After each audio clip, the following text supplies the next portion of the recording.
Olá. Me escuta, Heródoto? Estamos com você agora.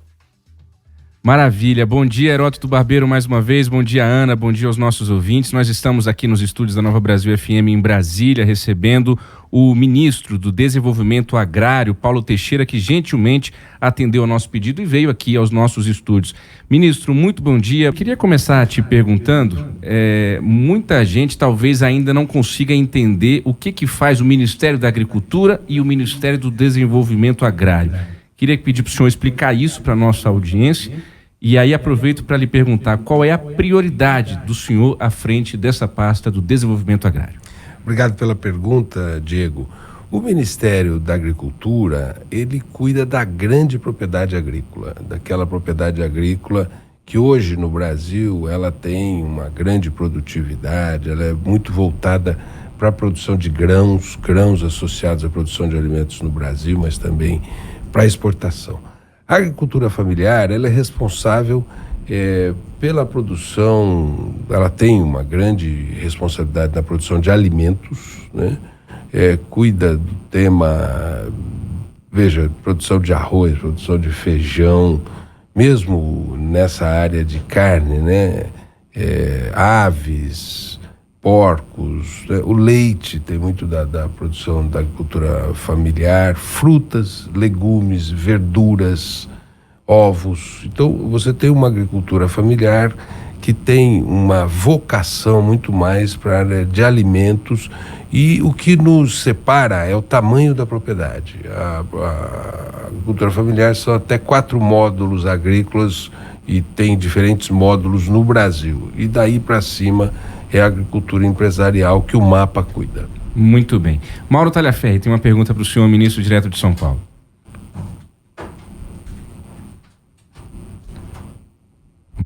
Acho que agora o ministro me ouve. Queria continuar nesse tema para saber quais são as principais prioridades da pasta, ministro. Bom dia para o senhor. Bom dia, Mauro. Olha, a nossa prioridade na pasta, em primeiro lugar, é aumentar a produção de alimentos no Brasil. Nos últimos anos, o Brasil perdeu espaço da produção de arroz, feijão, mandioca, hortaliças, frutas, e muito em virtude de mudanças de hábitos alimentares, na minha opinião, para pior, né? E também de perda de renda do povo. O povo perdeu renda e foi substituindo alimentos importantes, tradicionais, como arroz, feijão. Assim, a nossa prioridade é aumentar a produção de alimentos no nosso país, voltar e estimular a produção de arroz, feijão, mandioca e alimentos tradicionais que são da cultura do povo brasileiro, não é? E ao mesmo tempo fazer um processo de reeducação alimentar para retomada, porque por conta dos aspectos financeiros, muitas pessoas passaram a comer ultraprocessados. Nós temos 2 fenômenos na sociedade brasileira: o fenômeno da fome, 33 milhões de pessoas que estão em insegurança alimentar grave, e o segundo fenômeno da obesidade em função dos maus hábitos alimentares. Essa é a prioridade. E a segunda prioridade é fazer uma transição ecológica na agricultura. A recuperação de nascentes, matas ciliares, áreas de proteção ambiental, uso de bioinsumos, enfim, é uma transição e uma agricultura regenerativa. Uma agricultura regenerativa, porque nós temos aí um tema climático que requer, exige e é mandatário que nós façamos uma agricultura regenerativa. São essas as 2 prioridades, Mauro. Heródoto.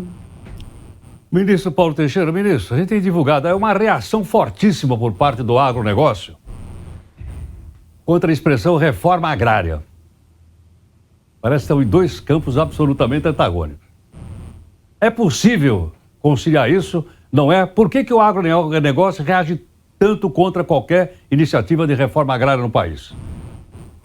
Olha, Heródoto, a primeira coisa é que a reforma agrária está prevista na Constituição, é um mandamento constitucional, já que nós somos um país com grande área de terras, mas com uma má distribuição de áreas e ainda o fenômeno da profunda desigualdade. Por isso a reforma agrária, ela é muito importante para equacionar o tema da diminuição da desigualdade, da produção de alimentos, da democratização do acesso à terra. O Brasil tem bons exemplos de reforma agrária, muito bons exemplos.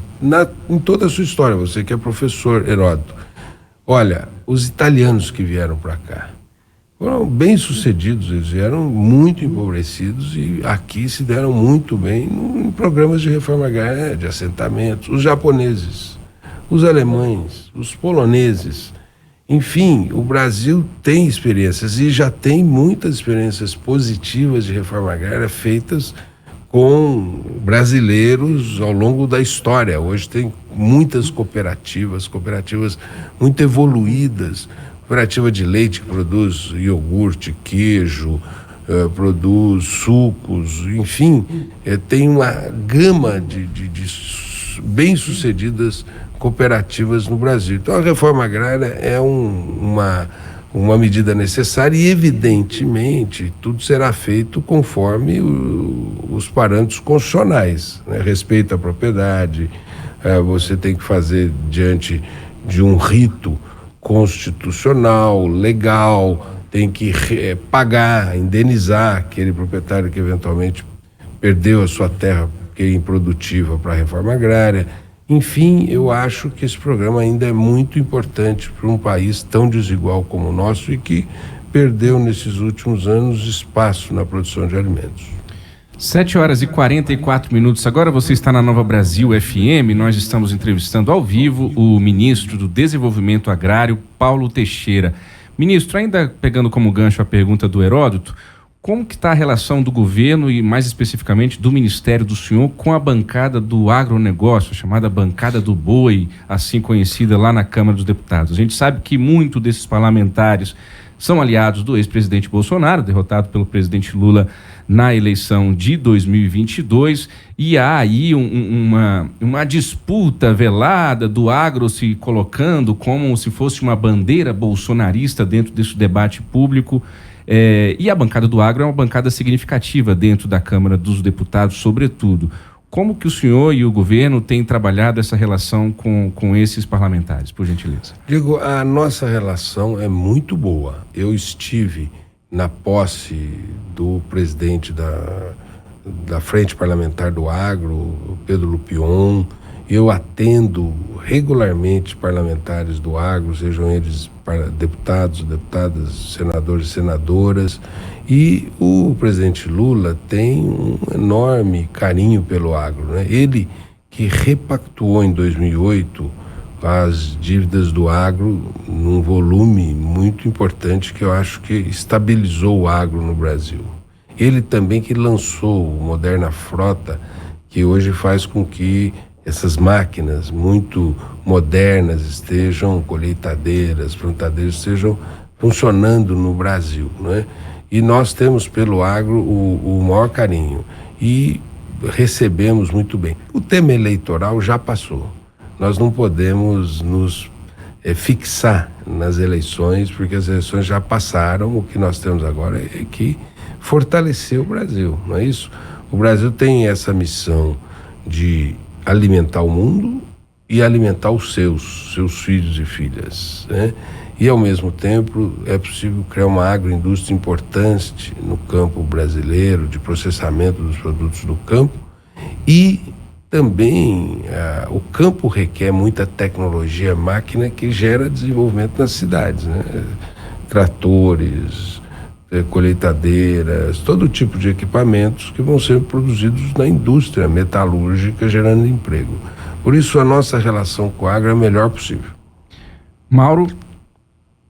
Queria saber do ministro do outro lado, a relação principalmente com o movimento dos trabalhadores sem terra, que promoveu já uma série de invasões nesse começo de governo. E eu falei várias vezes aqui na Nova Brasil, ministro, estranhar essa atitude do MST justamente em relação a um governo com o qual o movimento tem amplo diálogo, tá? Inclusive no conselhão do presidente, tem muito diálogo.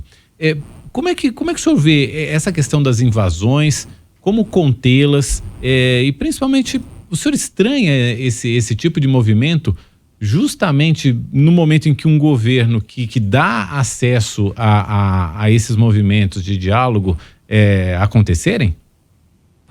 Olha, Mauro, a nossa relação com o MST, que sempre foi muito boa, é uma relação de dizer o seguinte: vocês têm as portas do Ministério abertas e dos órgãos vinculados abertas para encaminhar as demandas do movimento. Protestos são legítimos, né? Mas nós, desde o começo desse governo, enunciamos essa mensagem das portas abertas pelo diálogo para o debate da política no Brasil, né? Houve uma série de ocupações no mês de abril. Elas tiveram um caráter de protesto. Nós mesmos pedimos e eles atenderam que saíssem de todas as áreas. Eles saíram da área da Suzano no Espírito Santo, saíram da área da Suzano na Bahia, saíram da área da Embrapa no Pernambuco. Então teve um caráter de protesto, mas nós entendemos que esse diálogo tem que ser feito pela agenda aberta, pelo debate permanente, para que nós possamos ter no Brasil um momento muito virtuoso de produção no campo brasileiro. Ministro, o senhor fala desses movimentos no mês de abril. É uma torcida ou o senhor tem a convicção de que daqui para frente esses movimentos se arrefecem? Eles têm aquela jornada de lutas em abril. Foi, eles chamam de abril vermelho, em função da morte de 19 trabalhadores rurais em Eldorado, Carajás, né? Então eu acredito que seja um fenômeno para abril. Então, durante esse ano agora, as políticas que o Ministério proporá, que o governo proporá, são políticas que eu acho que atenderá ao conjunto da sociedade brasileira. Ministro, falando em MST, nós temos uma CPI do MST que foi instalada recentemente na Câmara dos Deputados. A minha pergunta é: quanto de energia o Ministério, o governo estão dispostos a gastar com essa comissão parlamentar de inquérito? Olha, eu não vejo sentido na existência dela, né? Porque uma comissão parlamentar de inquérito tem que ter um fato determinado a ser investigado. Qual é o fato determinado a ser investigado? Eu desconheço. Assim, eu acho que pode resultar numa perda de energia muito grande. E por isso o nosso foco agora é no lançamento do Plano Safra para final de junho. O nosso foco agora é no lançamento de um plano de produção de equipamentos, chamado Mais Alimentos, né? Nosso foco agora é num plano de agroflorestas, sistemas agroflorestais e o tema da reforma agrária. Assim, eu acho que nós não podemos dissipar energia num país com tantas necessidades e tão prementes. 7h50. Heródoto Barbeiro tem uma última pergunta, ministro. Ministro, a gente percebe que nos últimos tempos as relações capitalistas de produção amadureceram no campo brasileiro, coisa que nós não tivemos durante vários tempos. Relação capitalista de produção no campo. Então, de um lado você tem o grande agronegócio e do outro lado você tem os pequenos produtores tentando sobreviver. E a pergunta é: isso caracteriza uma luta de classe no campo do Brasil? Não, eu creio que o agronegócio vai bem, ele tem alta produtividade, ele é moderno e ele tem, principalmente no Brasil, todo um olhar para a exportação, ainda que ele tenha um papel muito grande na economia interna do país, né? O que nós precisamos é agora fortalecer igualmente a agricultura familiar. Há uma avenida de oportunidades no fortalecimento da agricultura familiar, para produzir mais alimentos, para diminuir o custo dos alimentos. Veja, o que aconteceu no Brasil, a inflação dos alimentos é maior que a média da inflação geral. Isso não pode acontecer. Nós vamos ter soberania alimentar. E por isso eu vejo que é uma oportunidade ímpar de modernização da agricultura familiar no Brasil, na direção da agroindústria, na direção de uma produção mais cooperativada, na direção da modernização, da diminuição da penosidade do trabalho no campo, que é muito penoso, e nós temos desafios enormes. Nós temos desafio, por exemplo, no norte, das agroflorestas, né? O açaí, por exemplo, é um produto muito valorizado no mercado. Nós temos que contrapor ao desmatamento a árvore de pé, dando resultados econômicos para os moradores do norte. Então, o sistema agroflorestal no norte. Nós temos o tema da agroindústria, das cooperativas, tem um tema da água no sul, vivendo uma seca de 3 anos no sul do país, que nós temos que enfrentar. Por isso eu não vejo como contrapostos esses dois sistemas, o sistema empresarial e o sistema da agricultura familiar. Muito bem, esse foi o ministro do Desenvolvimento Agrário, Paulo Teixeira. Ministro, Plano Safra, final desse mês de junho, então. Final do mês de junho. Data já tem? Estava previsto, assim, tinha uma data indicativa do dia 27. Ontem o pessoal da agricultura familiar da CONTAG, o Aristides, me ligou e falou, mas ministro, não pode fazer perto do São João, por conta da importância do São João no Nordeste, né? Sim. Enfim, vai ser nessa segunda quinzena do mês de junho. E o montante de bilhões de reais em crédito aí já está definido? Ainda não está definido, essa definição está em curso, mas eu creio que será o maior plano safra da história do Brasil. Ministro Paulo Teixeira, do Desenvolvimento Agrário, muito obrigado pela presença do senhor aqui na Nova Brasil FM. Muito obrigado, Diego, obrigado, Heródoto, obrigado, Mauro, Ana. Se eu puder votar, vou dizer que as mulheres são as melhores políticas do Brasil. Um abraço a todos os ouvintes. Obrigado, ministro. Computa aí um voto a favor das mulheres. Coloca o meu também, então 2, tá, Ana? 2 votos. Volto com você, Heródoto. Já estão participando aqui da enquete, viu? Obrigada.